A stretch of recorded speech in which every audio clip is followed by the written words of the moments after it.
Good afternoon. Thank you for watching our Westminster Canterbury Weekly for Thursday, September 30th. Today I have a number of things to share with you. Then Kendra Spencer from Renovation has a story for you about the Alzheimer's Walk that's coming up. And then Jason Collins has some facilities construction updates, and Logan Augustine has our pastoral care segment. Let me start out and share a little bit about the coronavirus and some updates here. We have lots of good news to share this week, thankfully. We're happy to report that we have no residents on campus at this point that are known to be positive for COVID-19. Everybody's recovered. That's great news. And currently, we only have 2 employees who are out after testing positive, and they're recovering at home and thankfully doing okay. Everybody else has recovered and returned to work or returned to life in the community, and that's a great place to be. We're also really happy to share that through our partnership with Common Share Pharmacy, we've been able to deliver 3rd doses to immunocompromised residents in Parsons Health Center and in all of our assisted living areas. On Tuesday, 123 doses or booster shots were administered in Parsons Health Center, and 39 boosters were given in assisted living. Booster shots for the remainder of Parsons Health Center and assisted living residents are planned for next week. So we're making really good progress there. Our team has been working diligently the last couple of weeks on a plan for boosters for independent living residents and for all of our staff who want them. As you probably know, last Friday, the CDC recommended a Pfizer booster shot for those for those certain populations, including all of you over the age of 65, as well as those of us that work in a high-risk occupational area or institutional setting like Westminster Canterbury. As of Friday, the CDC now recommends a booster shot for really all of the populations here, except the children in the CDC, obviously, here at Westminster Canterbury. The groups includes people over 65 and all residents living in long-term care settings, people 18 to 64 who are either at increased risk for exposure and transmission because of our jobs. And so that includes all of us who work here. Since that risk, the risk of infection and transmission can vary across settings, and based on how it's spread, how the Delta variant is spreading in the community, we would definitely recommend everybody get a booster, and that's certainly an individualized choice, but it is the recommendation, and we'll certainly share more information as it becomes available. A booster shot from VDH's standpoint is recommended, CDC, the booster shot is recommended for all of us who are at least 6 months after the completion of our first series of 2 shots from the Pfizer vaccine. We will be conducting an on-site clinic for independent living residents and staff. We will have Walgreens here to provide a clinic on Tuesday, October 26th. That'll take place in the Commons. So you can put that on your calendar, or you can certainly go out to the community and get it most anywhere. We will share more details about that Tuesday, October 26th clinic. We'll share schedule. We'll share with you the registration process in the coming days and next week. Also important to say, booster shots are widely available out in the community at the local CVS and local Walgreens locations. A number of us, myself included, went to the Bellevue CVS just a few days ago, got my booster shot, saw a couple of Westminster Canterbury residents there as well. So I know you're all getting out and doing that, and a number of us on the staff side have just gone and gotten it, and I know of a number of residents that have gone out and gotten it, which is good. If you'd like to get your booster shot sooner than October 22nd, please go ahead and check the websites for CVS, Walgreens, and other community pharmacies, and the vaccine is available, and they will make an appointment and get you in pretty quickly. When I looked just this week, it was same-day kind of appointments. So if you want that, go ahead and do it. If you've already received your 3rd dose or you're going to get a 3rd dose, out on your own before the 26th, please bring your vaccination card to the clinic or email a copy of it to Lori Yant in the clinic, and she will add it to your medical record so that we have a permanent record of that. Like I said, boosters are strongly encouraged for everyone who received full vaccination status more than 6 months ago. The Centers for Disease Control and Prevention's positivity rate in this region, in the Henrico area, is continuing to drop at a slow rate but steady rate. It's currently at 7.11%, which is a decrease from last week, but we are still in a region that is considered to have a high level of transmission.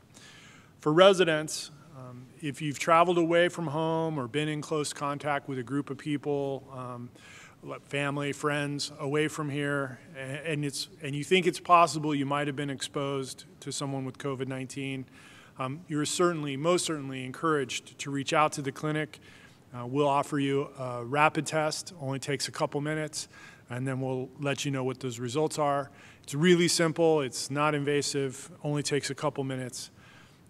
Even if you're not experiencing any symptoms, it can certainly be helpful in terms of just helping you feel more comfortable with your situation and making sure that you haven't been exposed and that you won't be exposing anyone else. If you are, well, first, to schedule a rapid test, please call the clinic at 264-6231. If you are experiencing symptoms, please contact your primary care physician or call the clinic and we'll get you tested and give you some next steps. If we are most definitely entering the season for respiratory infections. We're starting to see some of that in the community, colds and a little bit of flu. It is possible this year to have both the flu and COVID-19 at the same time. So please, please watch yourself for symptoms. If you have any respiratory symptoms at all, come and get tested, and let's just make sure we don't have that problem here on campus. Flu shots, the clinic would like you to know that dates and more information about flu shots for independent living residents were in the most recent issue of the Tales. Consent forms for flu shots will be put in resident mailboxes so that residents can complete them ahead of time. Please be sure to include your insurance information and bring the form with you when you come to get your annual flu vaccine this year. Now for a couple of quick Vibrancy and Promenade renovation updates. The Promenade renovations continue. If you're in the tower, you're likely hearing sounds of progress as the construction teams continue with the wall and ceiling layout, installing framing for walls, and beginning to install the concrete footers that will allow the expansion of the dining space out into the ellipse. We also know that work has started earlier than it should have on a couple of occasions, including, sadly, this morning. We are managing this. We encourage you. We'd like you to please let us know if loud construction noise begins before 9 a.m. because it shouldn't, at least not in, well, if it happens before 9, it shouldn't happen that way, so let us know about that. For the parking deck, we have had the equipment that we shared with you last week and the week before. This special drilling equipment has come on campus, and they have started installing or developing the installation of the underground piers that'll be the basis of the foundation. So that work's underway. If you want to see that progress, you can watch it on the construction camera that's found on the Touchdown app under the Vibrancy tab or icon.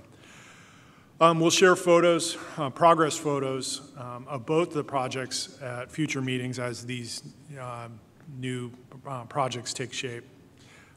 Residents, I want to remind you and ask you, please stay out of the construction areas for your own safety.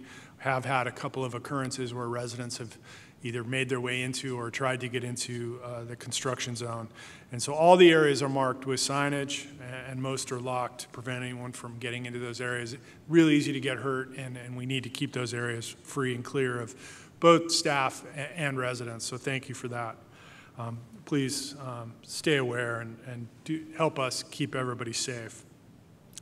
Lastly for me, Next Thursday, on October 7th at 3 p.m., this program, the Westminster Canterbury Weekly, will take place live, again on TV 970, and here in the Sarah Bell November Theater.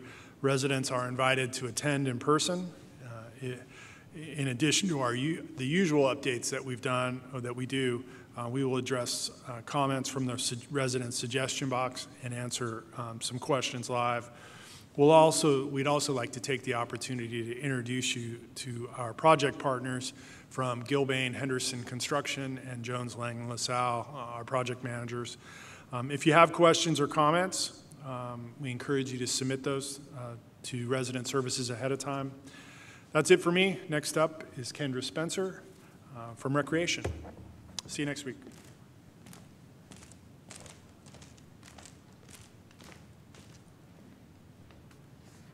Good afternoon. My name is Kendra Spencer. I am the recreation therapist in the Parsons Health Center second floor.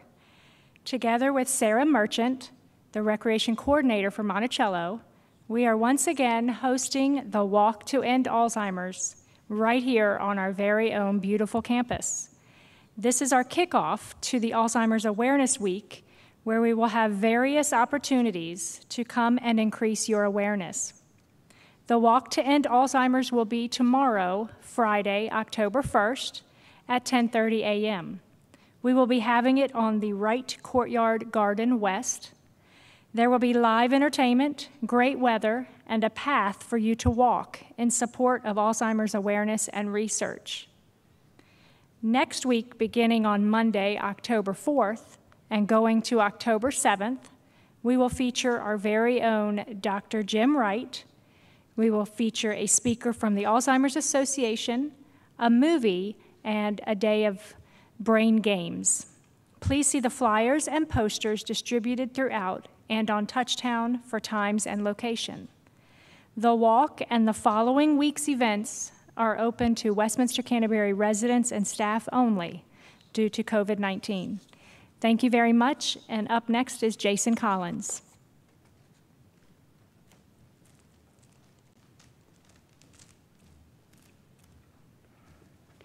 Thank you.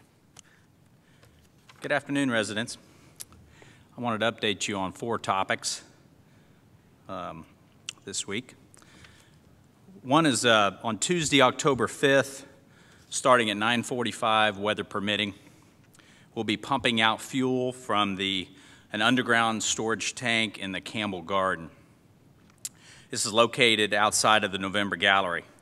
Hoses will be running through Foundation Hall for approximately 1.5 hours, and during that time we'll be rerouting foot traffic around the work.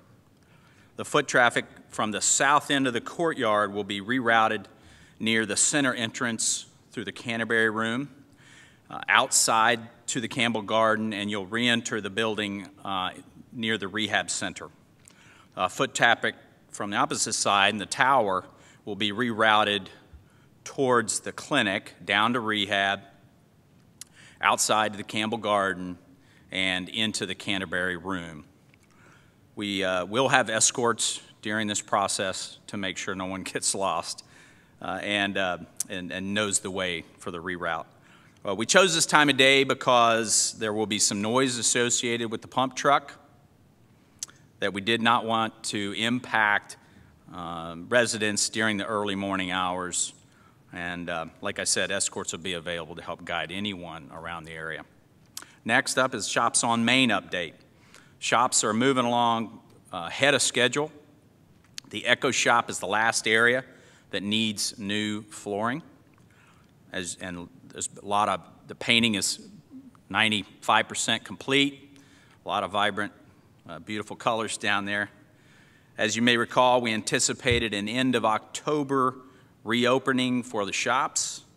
Currently, the daily progress we're making will put us at a mid-October completion date, so ahead of schedule. Deborah Jacobson will be convening a meeting with stakeholders to determine our appropriate COVID protocols when the shops reopen so we can open them safely. Next up is Robotic Vacuums. I've been getting a lot of calls and emails about those little things running around the tower and the courtyard. We're currently working with a local company to determine if these semi-autonomous battery-operated vacuums would be a viable solution here on campus to assist with our primary hallways. You may have seen some of this equipment on your floor over the past several weeks. We're right now researching the effectiveness, the potential opportunities that this technology may offer. I don't know if you've been around. Obviously, you've been around. You've seen this technology is in use at airports, hotels, office buildings, other commercial properties. And we anticipate a report soon on the overall effectiveness and the costs for the service to see if it's a viable solution for us. More to come. And last, landscaping projects. Kathleen's landscape enhancements around the gables are looking very nice. I would encourage you to check out those improvements for yourself. Unfortunately, there were 2 ash trees that had to come down because they were diseased. We always try to save our trees where possible, but unfortunately we just couldn't do it in this instance. The West Courtyard project is proceeding nicely as well. The courtyard's a little slower because of the extensive amount of rerouting of irrigation and drainage work that had to take place, and then the plant installations will follow.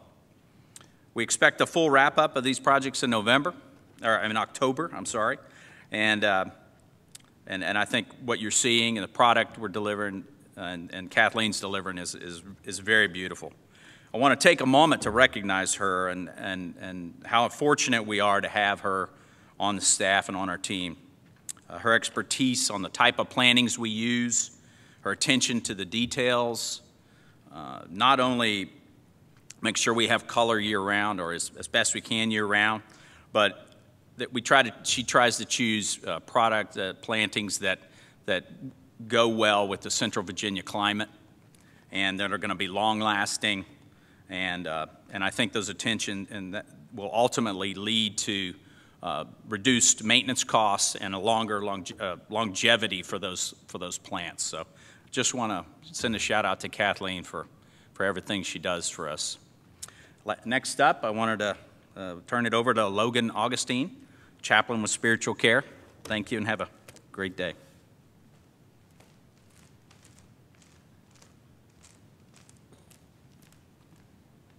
Good afternoon. I'm Logan Augustine, Staff Chaplain here at Westminster Canterbury.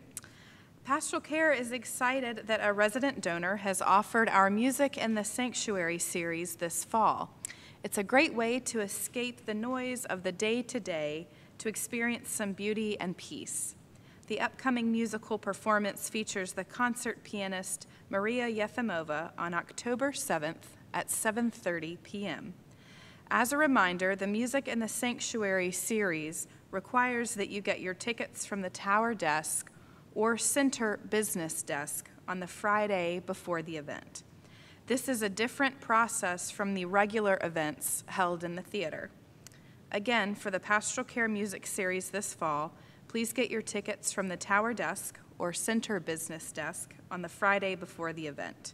Our October concert featuring Maria Yefimova will certainly be wonderful, and you won't want to miss it.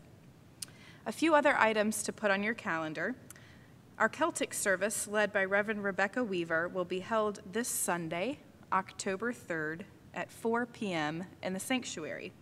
The Celtic Service includes soothing music, beautiful liturgy, and thoughtful reflection.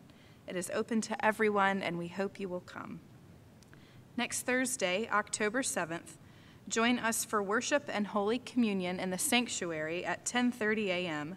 with Reverend Bob Friend from St. James's Episcopal Church. Lastly, residents are invited to bring their animals or photos of their animals to the new dog park next Monday at 4 p.m. Reverend Rebecca Weaver, Ann Freeman, and Reverend Dr. Lynn McClintock will be leading a short blessing of the animal service. The new dog park is located between the Avalon entrance and the Cochrane Pond. As the weather changes from summer to fall, many of us enjoy spending time outside, whether that means sitting on a patio or going for a walk. I have loved the recent transition from sticky, hot summer days to cool mornings and gentle, warm afternoons. I found the following words about the coming of fall in a blog called Spirituality and Practice. The author writes, "As we watch leaves fluttering to the ground in the fall, we are reminded that nature's cycles are mirrored in our lives. Autumn is a time for letting go and releasing things that have been a burden. All the religious traditions pay tribute to such acts of relinquishment. Fall is the right time to practice getting out of the way and letting the Spirit take charge of our lives. Each time we do something to nurture our spirit or our relationship with God, we make room for something more. What do we need to let go of in our lives in order to make space for change, or perhaps for something new to grow in us? What do we gain when we release something that has been a burden to us? As those beautiful leaves fall around our campus, I invite you to consider these questions." The following comes from Reverend Dr. Malcolm Gweet, poet, priest, and chaplain of Girton College, Cambridge. He writes, "Now for the harvest. All is rich and full. The swelling grape is ripe upon the vine. So may his blessing sanctify your fall, and old love be remembered in new wine. Now may your ears be open to God's call. You stand on holy ground. Look up and see. God's love burns red and gold in every tree." Thank you very much for joining us today, and we invite you to tune in next Thursday at 3 p.m. for the next Westminster Canterbury Weekly.